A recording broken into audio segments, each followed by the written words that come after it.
Chemistry class 12 NCERT solution chapter first solid state.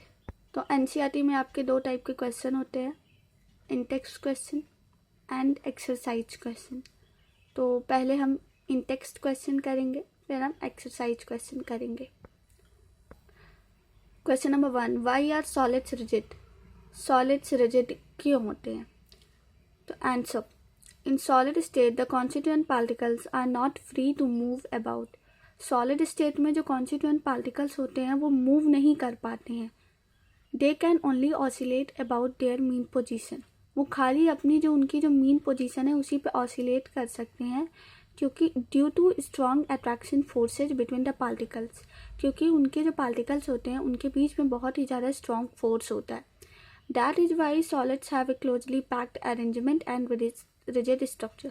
जिसकी वजह से जो सॉलिड्स होते हैं उनका एक क्लोजली पैक्ड अरेंजमेंट और एक रिजिड स्ट्रक्चर होता है। मतलब अगर हम सीधी सीधी भाषा में समझें तो जो सॉलिड होता है उसमें जो पार्टिकल होता है उसको मूव करने की जगह नहीं मिलती है, वो खाली अपनी मेन पोजीशन पे ऑसिलेट करता है, जिसकी वजह से वो रिजिड होते हैं। और वो ऐसा क्यों करता है? क्यों सिर्फ और सिर्फ अपनी मेन पोजीशन पे ऑसिलेट करता है? क्योंकि सॉलिड्स के पार्टिकल में बहुत ही ज़्यादा स्ट्रॉन्ग फोर्स ऑफ अट्रैक्शन होता है। स्ट्रॉन्ग फोर्स ऑफ अट्रैक्शन होता है तभी तो वो इतने पास होते हैं पार्टिकल्स। सो आप ये आंसर नोट कर लें। Second question, why do solids have definite volume? क्यों सॉलिड्स का जो वॉल्यूम होता है वो डेफिनेट होता है, उनको हम घटा बढ़ा नहीं सकते। The constituent particles in solids are bound to their mean position by strong forces of attraction। जो constituent particles होते हैं solids में वो अपनी mean position पे bound होते हैं by strong force of attraction। The interparticle distance remain unchanged even at increased or reduced pressure।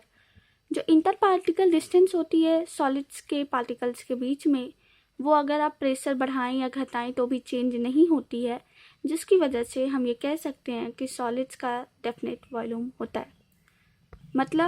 मतलब ये कि जो कॉन्स्टिट्यूएंट पार्टिकल्स होते हैं सॉलिड्स में वो बहुत ही ज़्यादा स्ट्रॉन्ग फोर्स ऑफ अट्रैक्शन के द्वारा बाइंड होते हैं और उनका जो इंटर पार्टिकल डिस्टेंस होता है वो रिमेन रहता है अनचेंज्ड इवन एट इंक्रीज और रिड्यूस्ड प्रेशर, जिसकी वजह से जो सॉलिड्स होते हैं उनकी जो वॉल्यूम होती है वो डेफिनेट होती है। क्वेश्चन नंबर 3, हमें क्लासीफाई करना है फॉलोइंग को एज अमॉर्फस या क्रिस्टलाइन सॉलिड्स। पॉली और इथेन ये आपका होता है amorphous solids. Naphthalene amorphous solid. Benzoic acid crystalline solid. Teflon amorphous solid. Potassium nitrate crystalline solid. Cellophane amorphous solid. Polyvinyl chloride amorphous solid. Fibre glass amorphous solid। Copper crystalline solid। Question number 4, why is glass considered as super cooled liquid? Glass को क्यों super cold liquid कहा जाता है?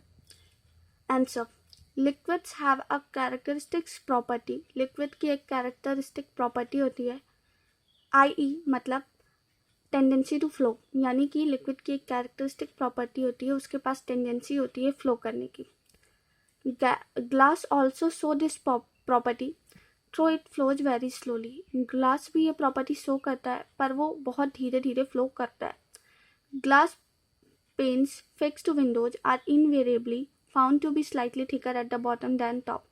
जो glass की panes होते हैं यानी जो ग्लास की विंडोज होती हैं वो नीचे से थोड़ी सी थिकर मालूम होती है ऊपर के कंपैरिजन में।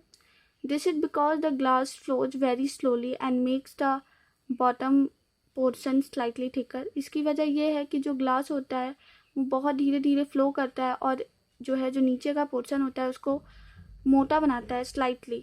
देयरफॉर ग्लास को हम कंसिडर करते हैं एज सुपर कोल्ड लिक्विड।